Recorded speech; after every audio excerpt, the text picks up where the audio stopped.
Idoia Moreno naiz, gizonez, Gasteizko erizaina eta nutrizionista.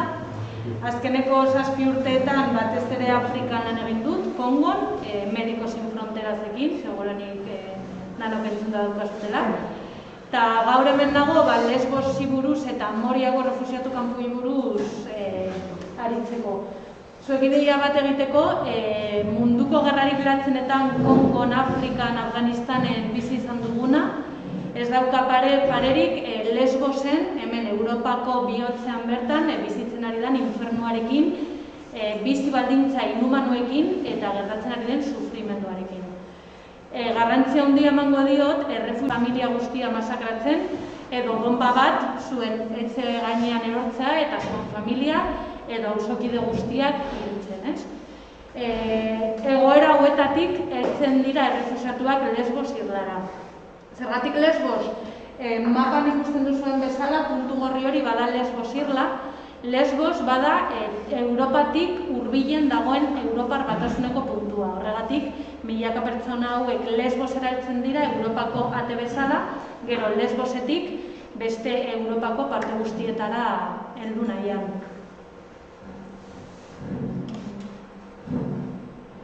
Jarri dezaket horrela, ez? Jarri entzuten da jarri. Gauza oso garrantzitsu bat, bada, barketan heltzen diren pertsonen erdia, beti zuen bezalako gazteak, umeak edo jaio berriak edo 100 edo 90 urteko agureak dirara, bale? Beraz, Mediterranean itsasoan gure uretetan hiltzen ari diren erdia, beti familiak dira eta umeak dira. Egunero gure uretetan 100 pertsona hiltzen ari dira, eta garrantzitsuena da, inork ez dakiela eta gure historian inork ezin izango du jakin, benetan zenbat pertsona hil diren itota Mediterraneo itsasoan. Esaten ari nintzanen, hau badela unerik arriskutsuenetarikoa, justo lurra ikutzen ari direla sentitzen dutenean, mundu guztia txalupetatik salto egiten ari dira, baina gehiengoak ez daki igeri egiten, Sirian eta Afganistanen itsasorik ez dagolako.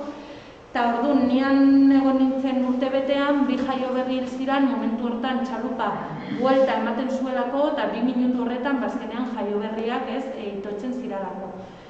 Horiz jantzita ikusten dituzunak, badira bertan dauden suhiltzaile eta sokorrista voluntarioak, eta hauen lana oso garrantzitsua da, egiten dutena bada, txalupa lurrara heltzen ari den momentuan, ikusten duzuen moduan, heltzen dira 2 eta 2, hurbiltzen dira txalupara, ordain egiten dutena da, 4 suhiltzaile horiek txalupa ondo hartzen dute, eta benetan txalupa lurreraino eramaten dute, eta esplikatzen dioten mundu guztiari mesedez ez mugitzeko, eta behin seguru daudenean, hasten dira jendea txalupatik irtetzen. Ikusten duzuen bezala, insistitzen dudan bezala, erdia, jaio berriak eta umeak dira beti txalupetetan.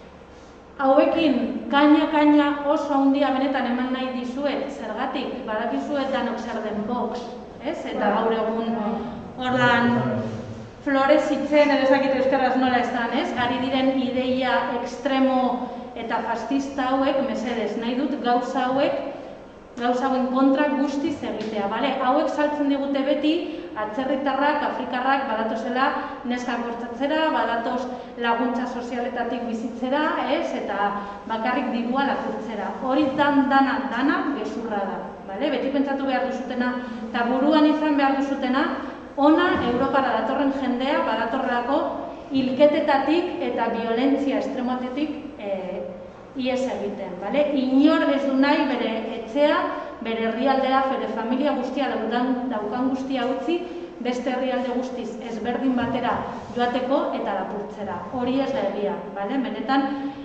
kendu ideia hori burutik eta borroka egin ideia hori beste buruetatik kentzeko, bale? Ni etxetik kanpo 7 urte eman ditut Afrikan Lesbosen, nahi izan dudalako, nire opzioa izan dudalako, eta benetan oso zaila da. Beraz, benetan, ona inoriz dator nahi duelako. Eta imaginatzen dezakezuen moduan, inor ez da montatzen plastikozko txalupa mierda batean, dakizunez, 150% probabilitatea daukazula itotzeko edo bizirik jarraitzeko, inor ez du hori egiten guztuagatik. Ikusten hauek badira txalupetan ateratako argazkiak, ikusten duzu ezin txaleko dituztenak, ez? Txinatarren bazarretakoak honek, benetan ondoratzen baldin badira, ez duela ezer egiten. Nire Lesbosen bizi izan dudan irudirik impactantenateriko bat izan zen, zuek bezalako pare bat gazte, 16-18 urtekoak, Afganistanekoak, heldu ziren txalupan, 5 litrotako ur botila huts batera helduta, pentsatzen zutelako itsasoan erdian erori eskero ur botila huts horrek salbabidas moduan egingo zuela. Imaginatu dezakezuen ez da egia, baina imaginatu jende honen etzipena, ez? Erabaki horiek hartu alizatuko. Zergatik niretzat hau da ikusi aldudan irudirik latzena eta gogorrena? Badirudi oso irudi polita, ez? Danak daude superposik, Lesbosera hiltzen diralako, behingoz Europara hiltzen diralako, gerratik eta violentzatik ihes egiten, etc. Baina gu, han geunden, zuek ideia bat egiteko, sufritu dugun jendearen sufrimendua, izan da nire bizitzan leheneko aldia, 10 urtez lan egin dut erizain moduan, gu da kontzeptuetan, zuen bezalako neska mutilak, 14-18 urteko mutilen artean, astero eskumuturrak josi behar izan ditut, zuen bezalako neska mutilak berburuaz beste egiten ari direla. Zainak mosten ari dituzte, suizidioa egiten ari dutelako.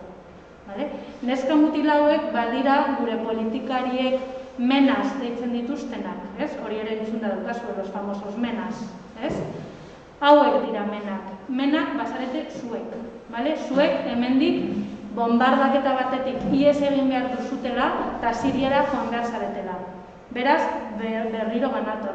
Menak delinkuenteak dirala ez da egia. Menak badira menores no acompañados. Zuek bezalako neska mutilak, familia hil ikusi dutela, bere ama bortzatu eta hil dutela beraien aurrean, etc. Horrelako traumak daukaten neska mutilak dira. Beraz, kendu menen diskriminazio eta mal kontzeptu txar hori, zebenetan zuek bezalako neska mutilaz ari gara. Lau datu objektibo jarri nahi ditut, hauek badira azkeneko 6-7 urteetan zehar aldizkarietan atera izan diren titularrak. Ni gaur hemendik zuek atera nahi dudan ideia bada Moria, errefuxiatu kanpoa, Europar, Batasunaren eta gure gobernuen guztizko porrota. Saiatzen ari dira inmigrazio ilegala ekiditzen hor Morian kontzentrazio kanpu bat egiten, zenberetan Moria ez da errefuxiatu kanpu bat, kontzentrazio kanpu bat da.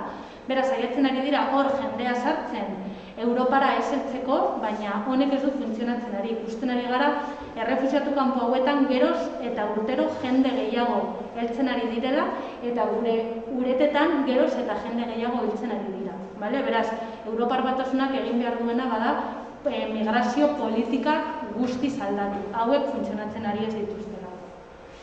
Ikusten duzu 2016 urtean, trágico récord de migrantes muertes en el Mediterráneo. Hurrengo urtean, las muertes en el Mediterráneo se duplican.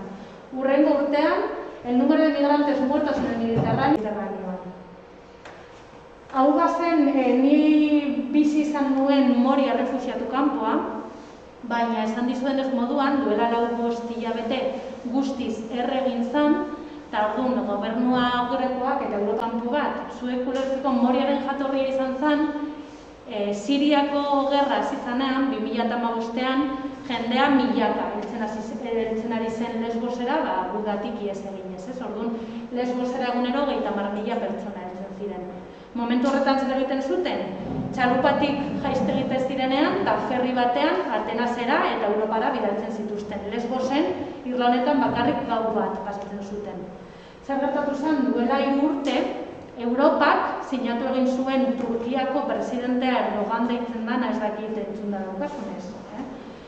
Erdoganekin sinatu zuen Europar Batasunak akordio bat, eta honek suposatu zuen Europak Turkiako presidenteari milaka eta milioika euro milioiak ematen ari dizkiola urtero migranteak eta refuxiatuak Turkian kontzentrazioiko, eta itsasoa kontrolatzeko, jendea Turkian geratzeko, Europara pasatzeko, eta aldi berean bilakatu zuten Moria kontzentrazio kanpu batean, heltzen den pertsona guztia ezin duelako irlatik irten. Orduan, gaur egun, badaukago 20.000 pertsona, 2.000 pertsonentzako eraikitako kanpu batean. 20.000, 2.000 pertsonentzako. Imaginatu dezakezue zeintzuk diren bizi baldintzak. Zuek imaginatzeko jendea, zuek bezalako familiak bizitzenak dira gaur egun Decathlonekek Quechua denda batean. Danak ezagutzen duzuela txusekon, holan airea botatzen den denda hori. Horrelako denda batzuetan, bizi ari dira duela 5-6 urte, eta Lesboseko klima bada Gasteizkoa baino latzagoa. Orain ikusiko dituzte argazkiak, -10 gradutan daude, elurpean, kristolako hotzarekin, eta imaginatu jendeak ez daukala arropa, azkenean esan bezala, Siriatik, bomba batetik ihes egin zuten, beraz ez daukate ez da arroparik. Izan ditugu kasuak, 24 eta 30 urteko afrikarrak hotzez hil egin direla Moriako kanpuan. Nire lana bertan zen den oso laburbilduz, ni banintzen Medicos Sin Fronterasek zeukan klinika pediatriko eta emakume haurdunentzako koordinatzailea. Klinika bati buruz hitz egiten dugunean ez pentsatu hemen ospital batean edo osasun zentro batean, klinika zen hemen ikusten duzuena, ambulantzia bat, kamioi bat eta 4 kanpin denda. Bertan atenditzen genuen batez ere 18 urterako umeak eta gazteak eta bakarrik emakume haurdunak. Zer gertatzen da Morian? Europak ez daukala ez da mediku bakar bat 20.000 pertsona hauek asistitzeko. Ez dago inolako asistentzia medikurik kanpu guztian. Beraz, Medicos Sin Fronterasek irekin zuen klinika txiki hau, behintzat populaziorik ahulena atenditzeko, umeak eta emakume haurdunak. Hau zen klinika eta horatzean ikusten duzue kanpoa. Hau zen ekipo guztia, bagenituen pediatrak, emaginak edo matronak, psikologoak eta batez ere traduktores, ze azkenean Siriatik datozenak Farsia, Afganistanetik Farsia hitz egiten dute, eta Siriakoek arabiarra. Beraz, azkenean guk ez ginen kapaz, beraiekin komunikatzeko, beraz, intermedio da hau. Insistitzen dut, imaginatu, zuek gaur egun irtetzen zaretela Gasteiztik gudalatza batean hasten garelako eta amaitzen duzue 2 aste ondoren horrelako bizi baldintzetan. Eta gertatzen dena ez da, ez zaretela Morian egongo bakarrik astebete edo pare bat hilabete. Morian jendea badarama 3 eta 4 urte bizi baldintza hauetan. Imaginatu behar duzue batez ere neskak izan da, jasatzen ari duzuena da, probablemente Sirian, el Estado Islamiko, zuek, zure ama edo zure arreba, bortxatu zintuztela zuen etxeetan.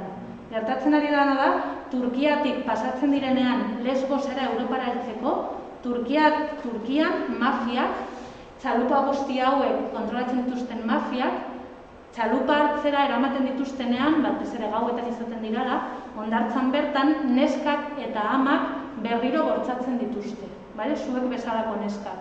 Eta askotan ere mutilak, ez bakarrik neskak. Momentu horretan, berriro montatzen zarete txalupetan, eta Lesbosera heltzeko sortea baldin badukazue, itota baitzu baldin ez badizue, aurkitzen zarela infernu honekin. Ni hor klinikan tratatzen dituen nire adineko neskak, 25-30 urteko neskak, eta begietara esaten zidaten. Baina nire buruaz beste egin nahi du. Zergatik jarraituko dut bizitzen. Bizitzak bakarrik demostratu egin dit beti okerrera nijoala. Sirian bortxatu ninduten eta nire aita nola tiro bat eman zioten ikusi nuen. Berriro Turkian bortxatu egin naute berriro. Eta Europara pozik heltzen nintzen behintzat segurtasunean eta pozik eta ondo biziko nintzela pentsatuz eta honekin aurkitzen naiz. Ez daukadala mediko bat ikusteko ardurarik, ezin dut mediku bat ikusi. Jateko orain ikusi dugu 4 ordu itxen behar dut superkalitate txarreko janari bat aurkitu izateko. Ez daukazula inolako fedea zure burua, zure bizitza horretu joateaz. Eta hau da Moria, insistitzen dut. Zaborren artean, ikusi dezakezu ez? hori ikusten duzue, las txusekon esaten izuena, literalki da, eta olako denda baten, aurkitu dezakezu, zuen bezalakoa imaginatu zuen familia, zure gurasoak zuen nahi arrebak eta zu, aurkitu dezakegu 80 urteko agure bikote bat, ikusi dezakegu ama bakar bat bere jaio berriarekin, baina hauek dira bizi baldintzak. Bizi baldintzak ikusten dituzue, esandako bezala kristolako hotzaren azpian. Badago komun bat 100 pertsonentzako. Imaginatu dezakezue komun horren egoera nolakoa denez. Dutxa bat 75 pertsonentzako.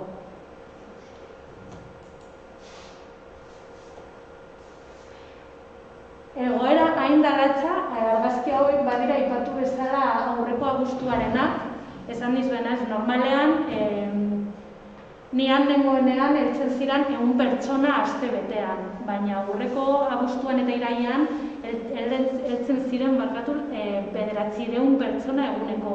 Azkenean, Europar Batasunak ez zen gai izan ere tetxoa bat emateko familia bakoitzare agortu ziralako. Beraz, egin ari zutena hilabete batean, izan zen pertsona bakoitzari manta bat eman eta lurrean botatzea eskatu. Orduan, hau da benetan, Europar Batasunak errefuxiatuekin gudatik eta bortizkeriatik ihes ari den pertsonak hola tratatzen ari dut. Orain arte, esan dizkizuen hainbat datuak badaude hemen, ni erizain moduan sinistezina iruditzen zaidana bada Europar Batasunean bertan 20.000 pertsona hauek inolako asistentzia sanitarioarik ez izatea. Imaginatzen duzu zuen burua, zuen gurasoak, zuen aitona monak mediku bat ikusi ezin ez izatea. Ez dako inolako botikak, badituguan pertsonak bihotzeko arazoekin, asmarekin, imaginatu ditzakezuen gaixotasun guztiekin, ez daukatelako inolako botikarik, ez dagoelako medikurik eta askok ez daukatelako dirua botika horiek erosia izateko.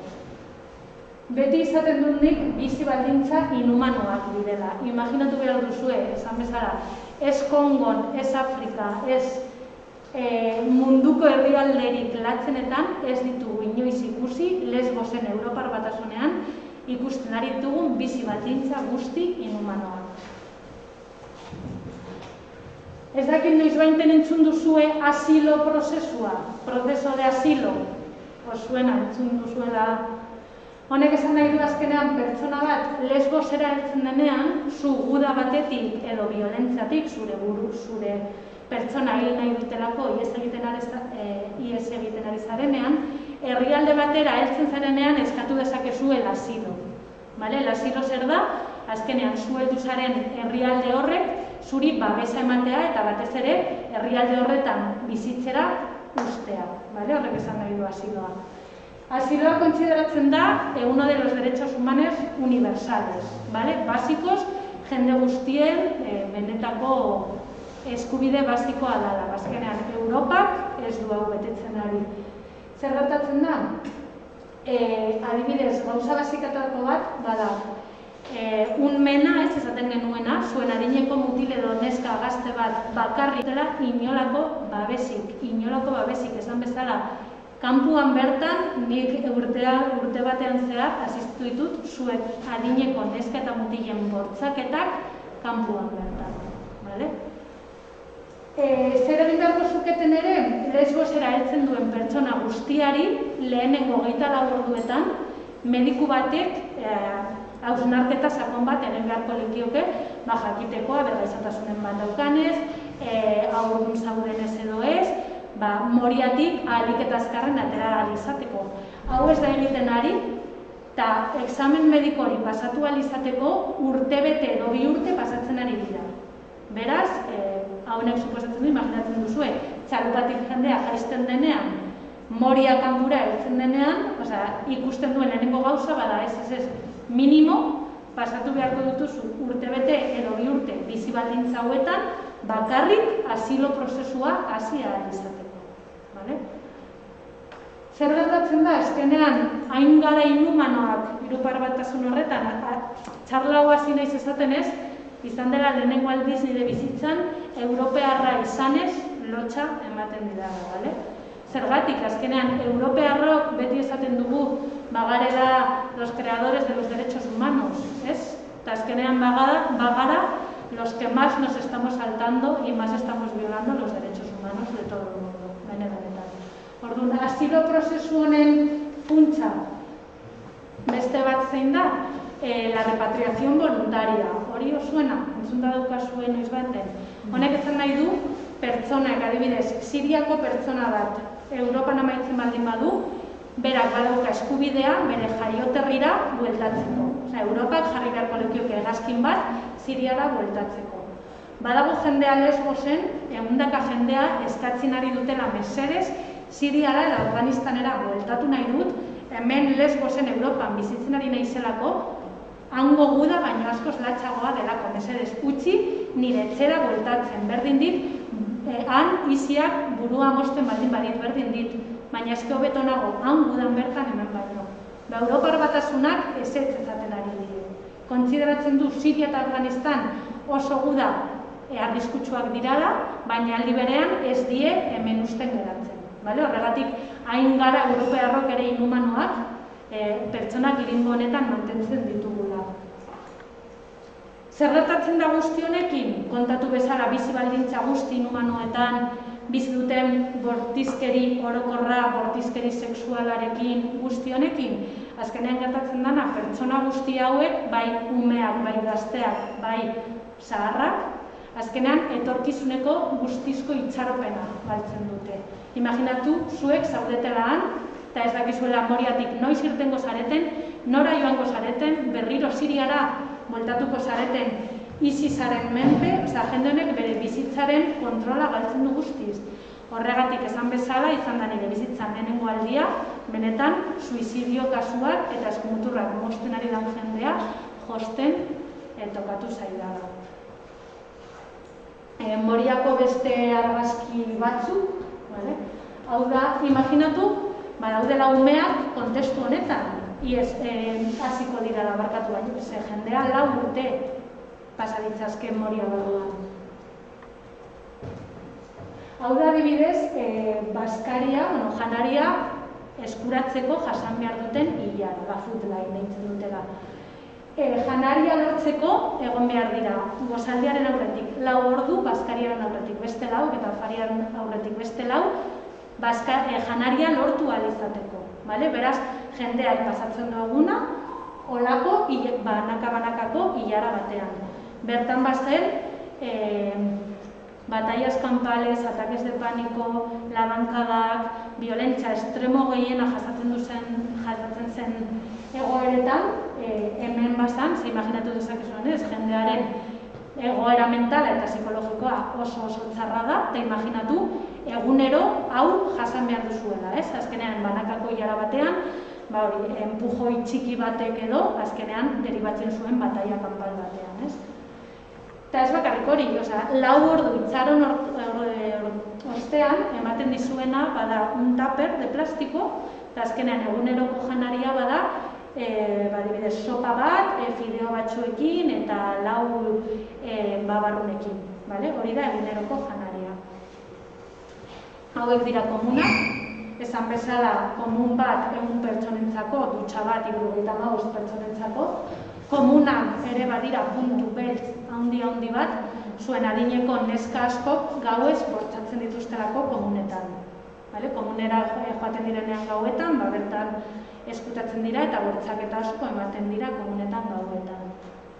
Imaginatu, emakume batzuk eta zuen adineko neska gazte askok erabiltzen dituztela pardela, pañales, komunera gauetan junbeariz izateko. Hauek dira beste itzola batzuk. Esan bezala, hauek dira, probablemente Sirian eta Afganistanen zuen bezalako bizitza bat zeramaten umeak, eta batean egoera hauetan ikusten dira. Las Quechuas del Decatlón, behin ere hor dituzue. Hauek dira adibidez gu Medicos Sin Fronteras egin genituen komun batzuk, ze gaur egun bada komun bat 100 pertsonentzako hauek egin genituelako, lehen bazen bainu bat 400 pertsonentzako.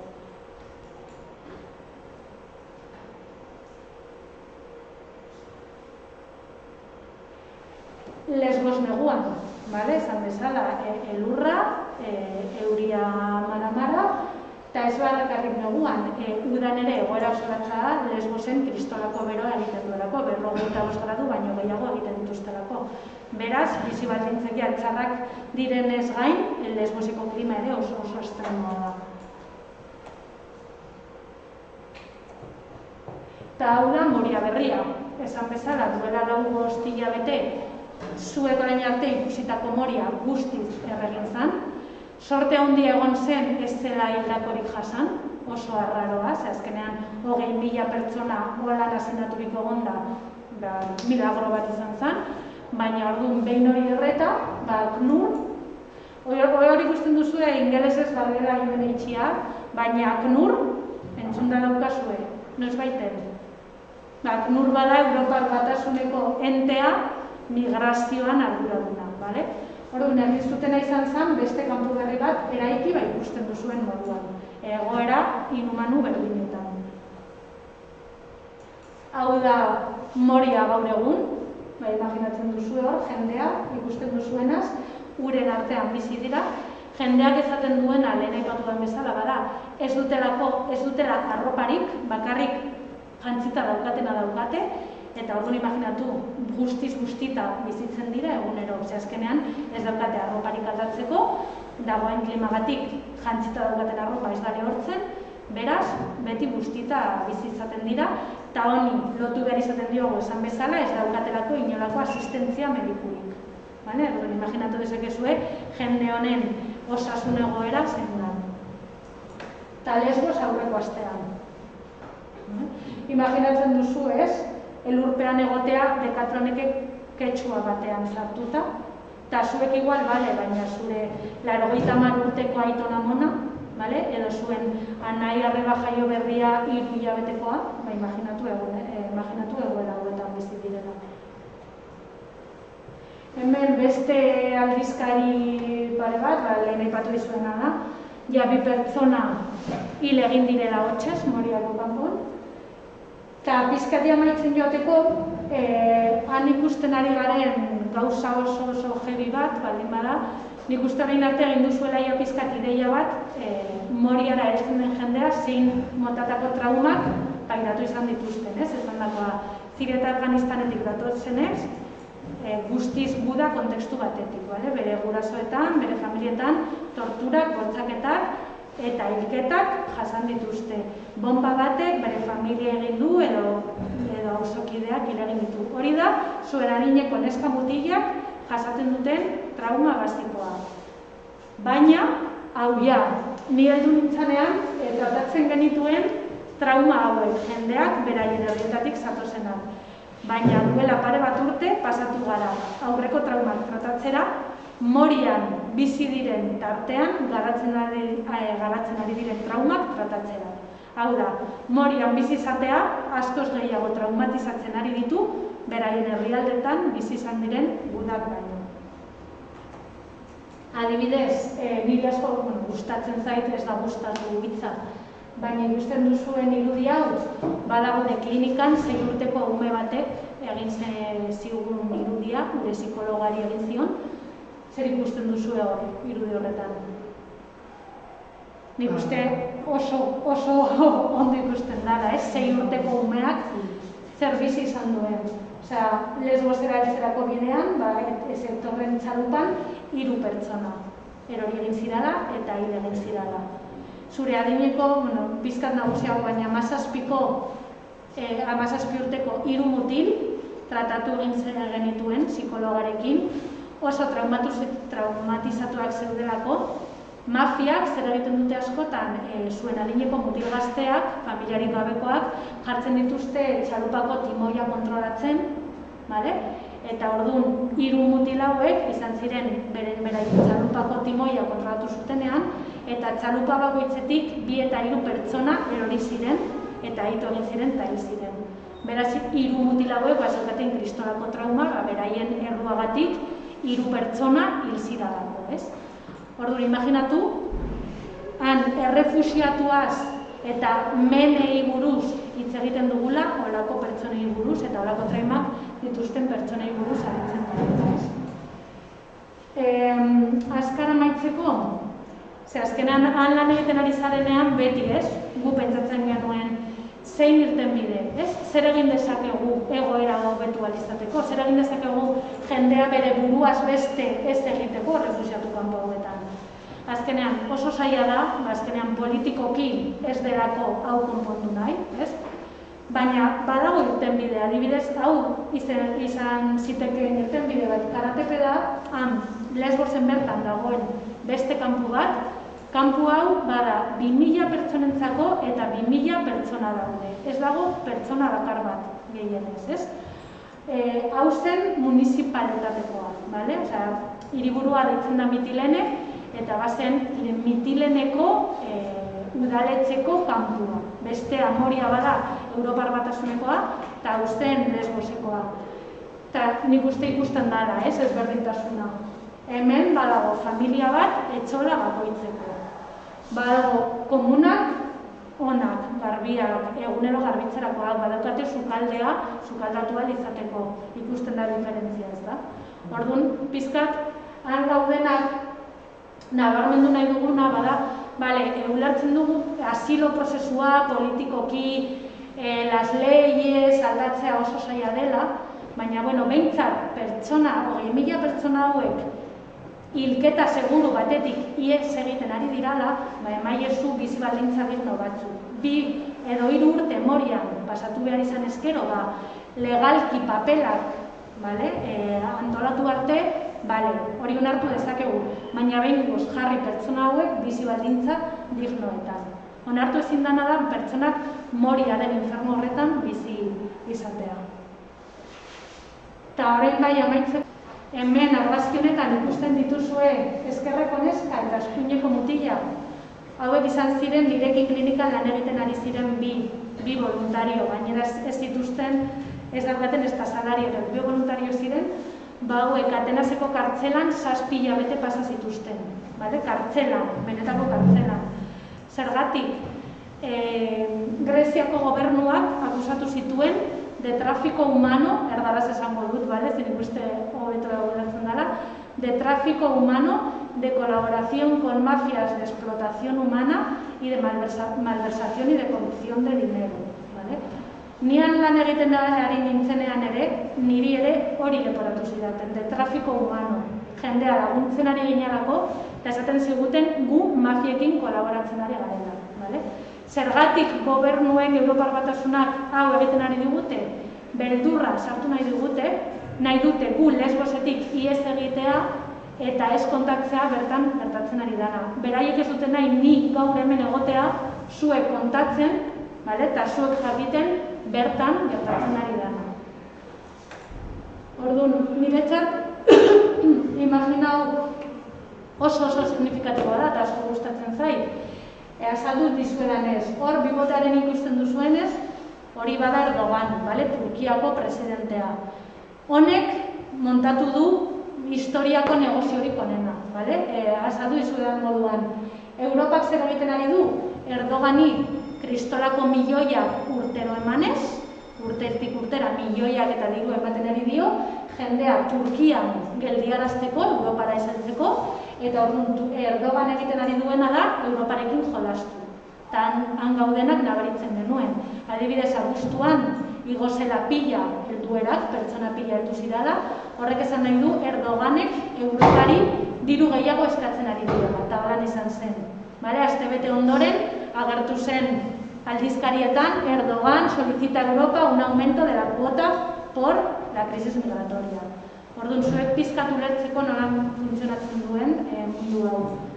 Europak zein beste neurri hartu du, eta izan hartu duen neurri bakarra. Frontexa bada los guardacostas europeos. Barku militarrak azkenean Mediterraneoa patrullatzeko eta jendea pasatzen ez usteko. Europak hartu duen neurri bakarra da Frontexa 2.000 eta askoz gehiagorekin erreforzatzea.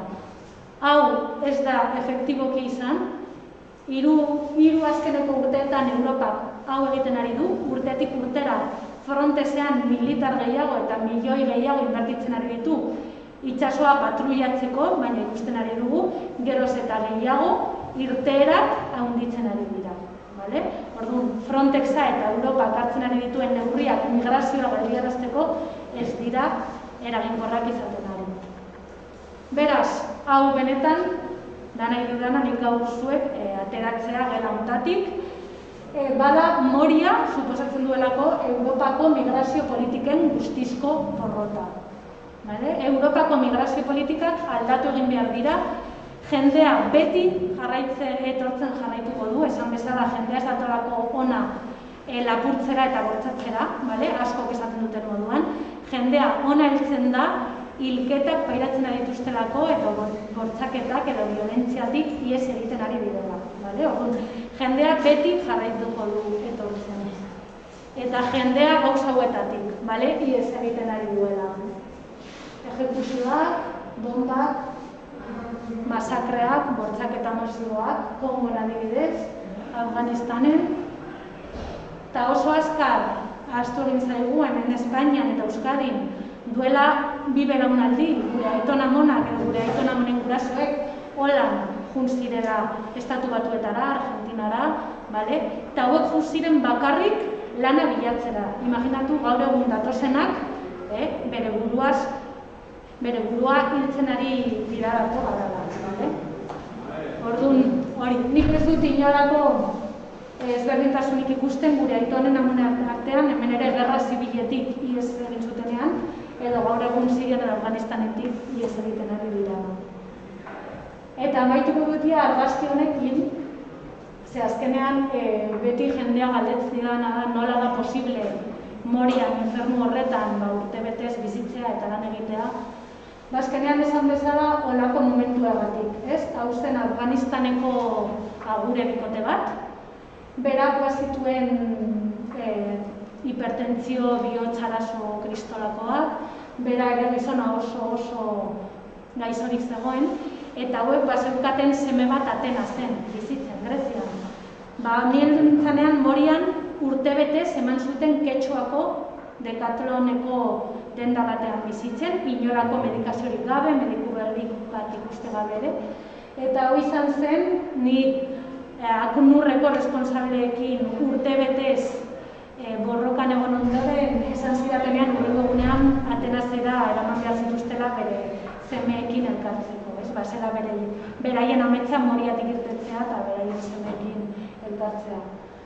Orduan horako momentuagatik, pasatu nuen, baina hasiera batean esan bezala, Morian, Europan bertan, Europako bihotzean daukagun infernua, ez dugu ikusi beste munduko gudarik latzenetan ere.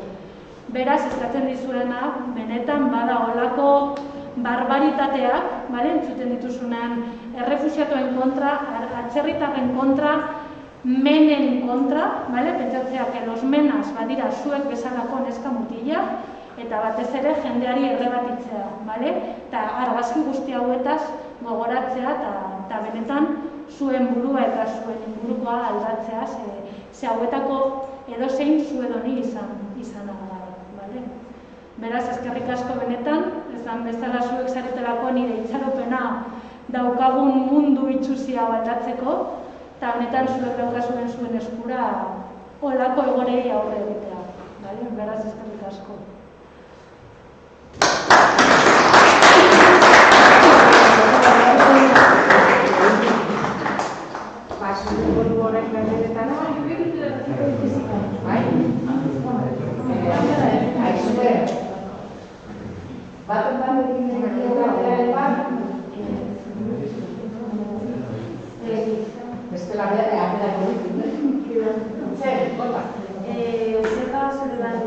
Zure lanetik gordatzen duzun gauzara. Pero, bakatu zein da? Zure lanetik gordatzen duzun gauzara. Gorratatzen dudana? Oso saia dela. Ni Lesbosen adibidez, gau askotan amaitzen nuen ohean negarrekinez. Egunero entzuten ditudanez, ideia bat egiteko nire lana hor koordinatzaile moduan, bazen adibidez eltzen zara zu bezalako neska bat, eta sartzen zen nire aurrean kontatzen bortxatua izan zela gau horretan. edo Sirian bere aita egiten ikusi zuela, eta bere anaia hil zutela, eta bere ama bortxatu zutela. Askotan nire lanahan bazen olako gauzak, ez? Olako gauzak entzutea egunero, esan bezala, eskumuturrak jostea, zu bezalako neska batek, laban batekin zainak moztu zituelako, eta olako gauzak oso gogorra. Eta zuek ideia bat egiteko, hori nuen urtea izan da, nire bizitzan lehenengo urtea ezin nintzala gai lo egiteko.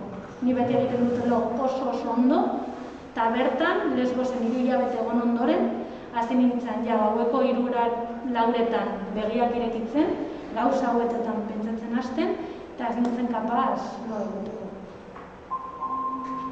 Oso.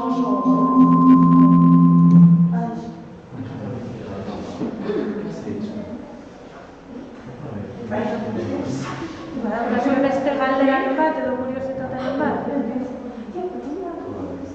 Zuen, nik bai. Ez izan lotzik, benetan, horretarako nago.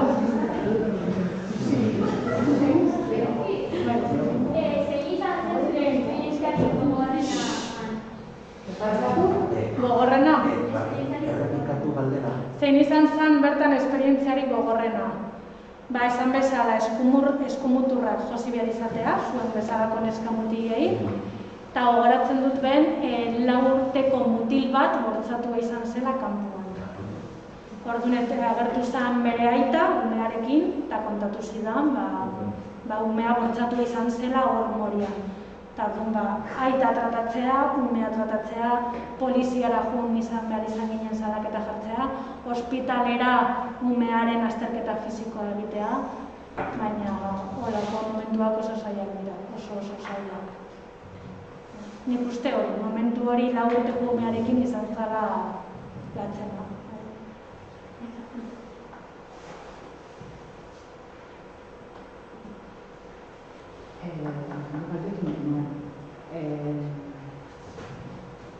Zer oztopatzen du giza eskubidea betetzeko?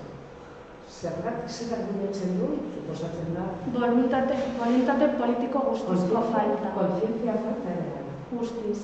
Nik uste azkenean bada estrategia politiko bat. Gertatzen dena da, azkenean gaur egun Europan, nabarmena da eskuineko pentsamendu hau atzerritarrak badatozela gu lapurtzera, oa vivir de ayuda sociales.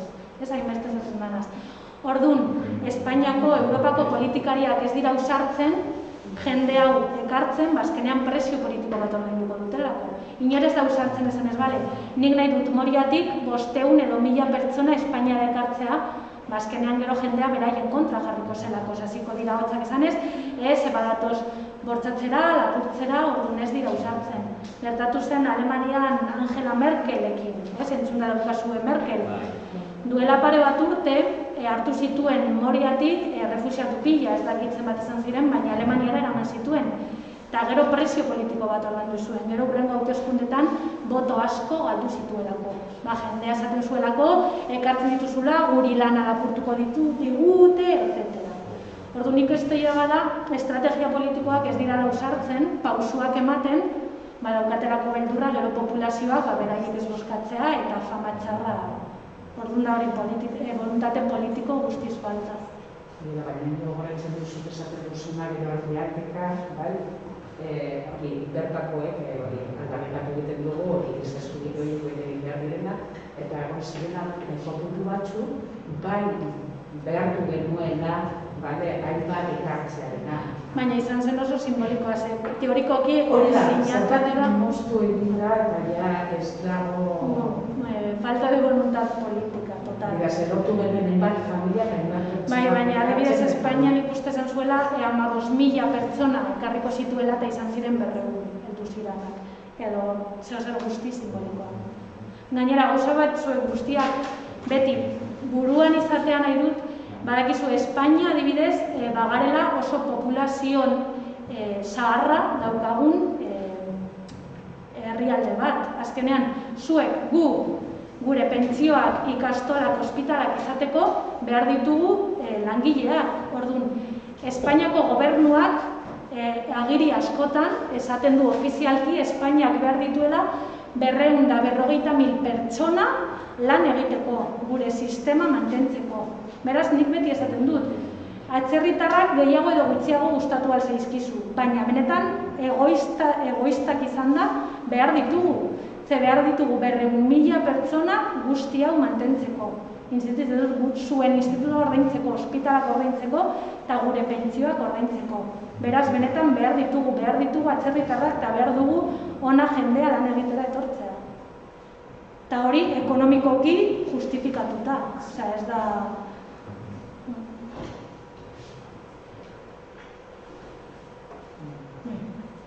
Berriz bueltatuko zinateke jendea laguntzera.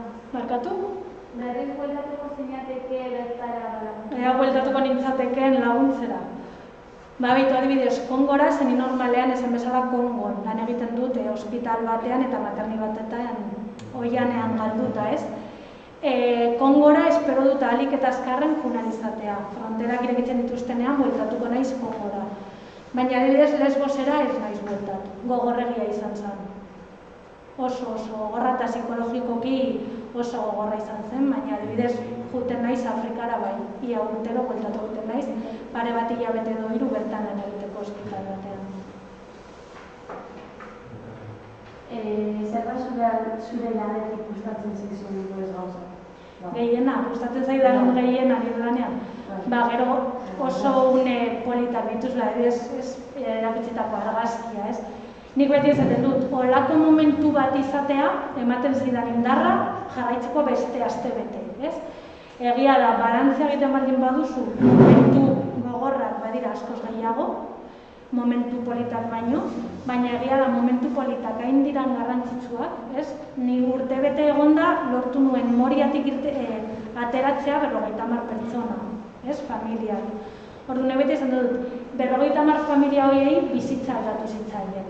Orduan, sufritu nuen guztia merezi izan zuen bakarrik 50 pertsona horiei bizitza onerako aldatu izan da. Baina, insistitzen dut, balantzea egiterakoan irabazten dute askoz gehiagotik momentu horrak. Eta gogoratzen nahi zen, beste datu bat ere zuek beti buruan izateko, hemen Gasteizen Maroto, ez dakit gogoratzen duzuen izan genuen alkatea, hauteskundeak pare bat irabazi zuen diskurtsoarekin esanez Gasteiza atzerritarrak badatozela a vivir de ayudas sociales. Berak esaten zuen eta argudiatzen zuen hola. Zuek jakiteko, Gasteizen, los que viven de ayudas sociales, el 75% badira vitorianos y vitorianas.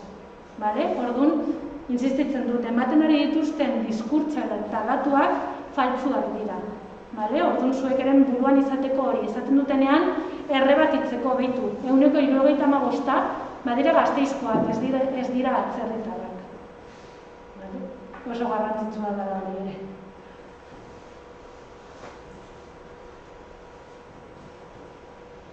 Nola bukatu zenuen hor lan egiten? Noiz izan zenuen lan indut hor zenean? Lesbosen. Nola maitu nuen Lesbosen lan egiten? Lesbosen heldu nintzenerako banituen lan eginda 6 urte Afrikan. Medicos Sin Fronterasekin. Orduan, normalean egiten dituen lan broteetan, adibidez kolera epidemietan, sukaroria epidemietan edo refugiatu kanpoetan, eta eskaini zidaten Lesbosera joatea, eta asko pentsatu nuen, nekielako oso misio gogorra izan behar zara. Baina azkenean hain zen impotentzia sentitzen nuela hor gertatzen ari zanaz, pentsatu nuen behitu joan behar naiz, aldu danan laguntzea. Eta horregatik amaitzen nuen hain Medicos Sin Fronterasekin baita, baina izan da dudarik gabe misiorik geratzen da, dudarik gabe. Gogorrena psikologikoki batez ere. Hain izan zen gogorra psikologikoki, esan dizuet lehen ez nintzala gai lo egiteko, izan da nire bizitzan zehar lehenengo unea ere, gauetan esnatzen nintzela kalambreak cuando se sube la bola, ez? Nire bizitzan lehenengo aldian, gertatu zitzaidan hor, bizi izan nuen estres psikologikoagatik.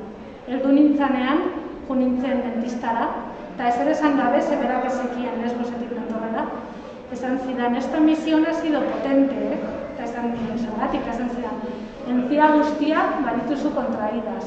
Eta hori izan zen del estres eta sufritu nuena batik. Nik beti dinot izan da benetan faktura fizikoa eman didan misioa, baina aspektu psikologikoa batik. Ikusi dugun sufrimendua batik.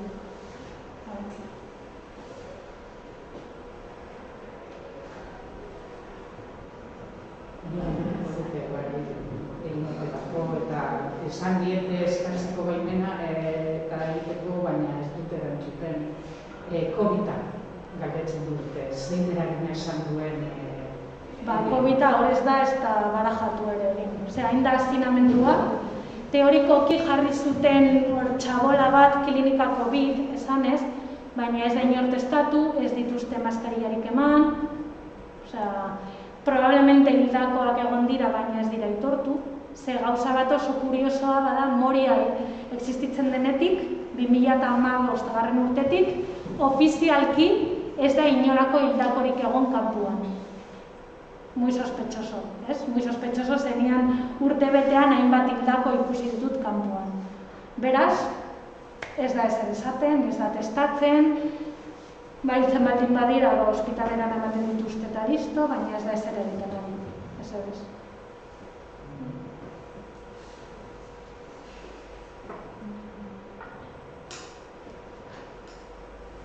Ditugunen artean egin arratzen dituzu. Eta hori guztietan. Beratzen dira puntu nagoen, nahi dute baldin baduzuen gehiago irakutu, edo zuk gehiago... Es que no le sabemos quieras. Zergatik bortzatzen dute asko a las mujeres. Azkenan zartatzen da hor badaude 20.000 pertsona inolako kontrolik gabe. Ez dago, badaude 4 polizia, baina simbolikoki. Orduan zer gertatzen da, gara la ley del más fuerte, esaten denez gaztelaniaz, ez? Nik beti ez dut, azkenean bortzatzaileak badaude leku guztietan. Badaude Gasteizen, badaude Espainian, badaude Estatu Batuetan, ez? Zer gertatzen da hor, badituzu 20.000 pertsona sartuta kilometro karratu batean. Egoera psikologiko honekin. Ja, badituzte traumekin, gehi bertan egoteaz garatzen ari dituzten traumekin. Orduan, beti daude bortzatzaileak, sozietate guztietan, eta gainera hor sartuta, gu beti zuen genuen, que es una bomba de relojería. Ja, si sumas, jendearen estatu mentala ez dela ona, azkenan gertatzen da hau da.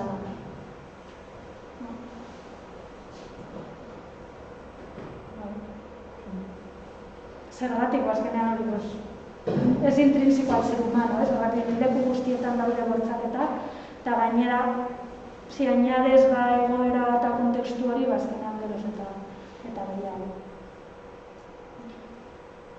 Nola lagundu dezakegu? Egin dezakegu hau horren kontra jotzea?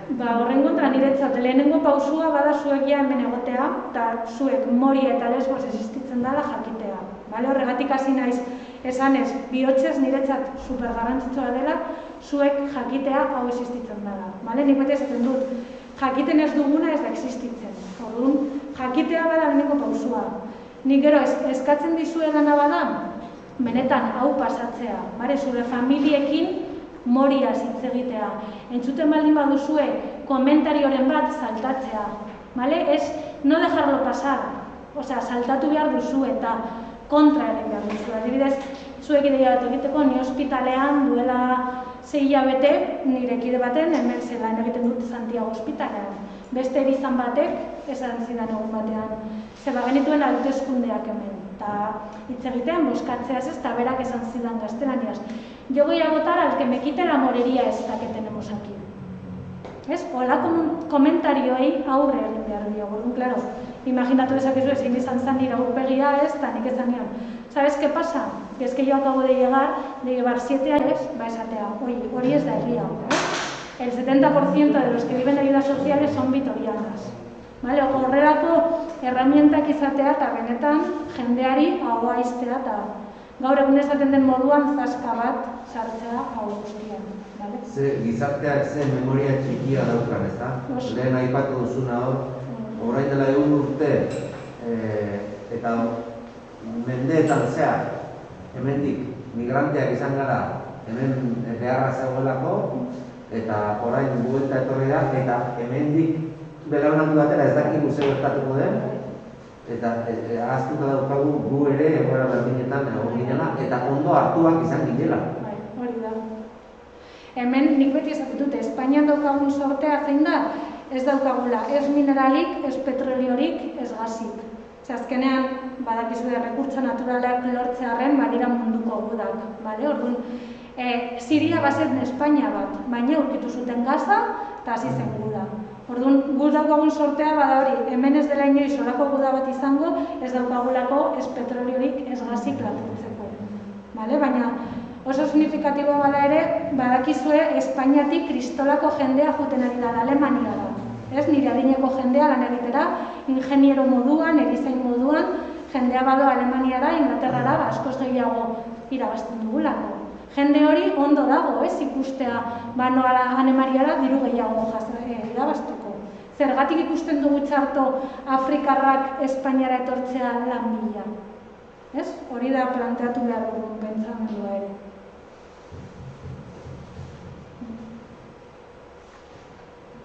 Ondo da bai horretzen, amaitu egin behar dugu zelan dira eskatuta epea bete egin dugula, eta beste klaseak arretu egin behar dutela. Beraz, nire partetik eskerrik asko eta... Oso interesante.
Qué bonito. Me siento importante.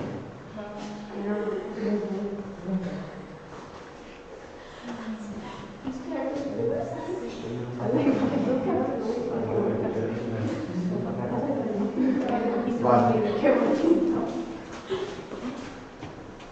La distancia, yo no doy distancia. Zeratik bai, gero gure artean egunerokoa. Tú paraste antes. Oso ondo,